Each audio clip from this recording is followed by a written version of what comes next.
आप सल्लल्लाहु अलैहि वसल्लम की आदत और मामूल थी कि आप देखते थे कि आपकी क्लास में, आपकी मजलिस में अगर कोई 1-2 दिन नहीं आया तो फिर 1-2 सहाबा को आप सल्लल्लाहु अलैहि वसल्लम उसके पीछे भेज दिया करते थे कि जाकर पता करो कोई बीमार तो नहीं है, कोई तकलीफ में तो नहीं है। आज हमारे अंदर से देख लें आप, एक बंदा जो है ना वो हमसे रोजाना मिलता हो, फिर वो हफ्ता अगर गायब हो, हमें परवाह नहीं होती यार। ठीक है, जब आ जाएगा तो ठीक है, सलाम दुआ कर लेंगे, कोई मसला नहीं आया तो खैर है, अपने मरे जिए हमें क्या, ये मुआशरे का एक अलमिया बन चुका है कि लोगों की परवाह नहीं रही। फिर अल्लाह को भी हमारी परवाह नहीं रही है।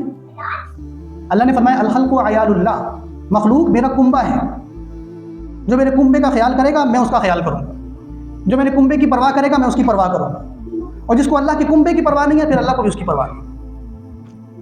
ये भी एक अमल है सीखने का कि हम एक दूसरे की परवाह करें, उसकी फिक्र करें एक दूसरे की। कहीं पर कोई बीमार हो जाता है, घर चले जाओ, पूछ लो जाकर, किसी के साथ कोई सानेहा हो जाता है, वाक़ हो जाता है, कोई इंसान से बड़ा छोटा थोड़ी हो जाता है। अल्लाह की निगाहों में इज्जत में इजाफा होता है। तो ये चीज़ भी आज उम्मत के अंदर वो ख़त्म होती जा रही है, जबकि सुन्नत ये है,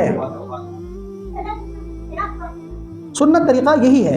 हुज़ूर अलैहिस्सलाम की सीरत से ये बात मिलती है कि अगर आपके साथ उठने बैठने वाला इंसान, अगर वो 1-2 दिन आपकी नज़रों से ओझल हो गया है, आजकल तो यार आसान सा तरीक़ा है, आप फ़ोन कर लें। इस फ़ोन को सिर्फ हमने रखा हुआ है अपने टाइम पास करने के लिए। तो आज ये कर रहा था कि हुज़ूर अलैहिस्सलाम का ये तरीक़ाकार था कि जब कोई बंदा रोज़ाना आपके साथ उठने बैठने वाला, मस्जिद में मिलने वाला, मोहल्ले में मिलने वाला, मार्केट में मिलने वाला, आपके ऑफिस में मिलने वाला, आपका कोलीग है, आपका दोस्त है, अगर वो 1-2 दिन आपको नज़र नहीं आया तो हुज़ूर अलैहिस्सलाम का तरीक़ा क्या था कि आप क्या करते थे, आप 2 साथियों की तश्कील करते थे कि जाओ देखो भाई उसके घर जाकर पता करो कहाँ चला गया, कोई इत्तला नहीं है, कोई खबर नहीं है। आज हमें लोग जब मिलते हैं ना, फिर आप इतने दिन कहाँ थे, अब कहाँ गायब थे।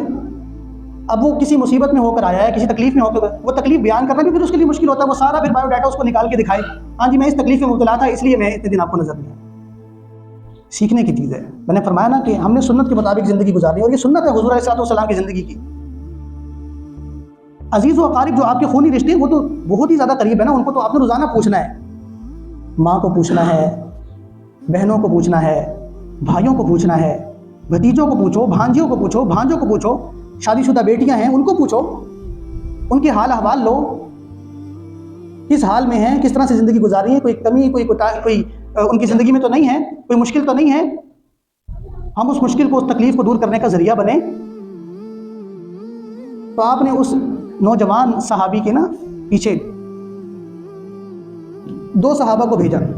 यहीं से उलमा इस्तिदलाल करते हैं कि जो बच्चों की हाज़िरी ली जाती है ना, आज बच्चा कौन सा गैर हाजिर और कौन सा हाजिर है, हाज़िरी का सिस्टम यहीं से मुकर्रर हुआ है कि आप अलैहिस्सलाम अपनी मजलिस के लोगों की हाज़िरी लेते थे और जो गैर हाजिर है उसकी फ़िक्र करते थे।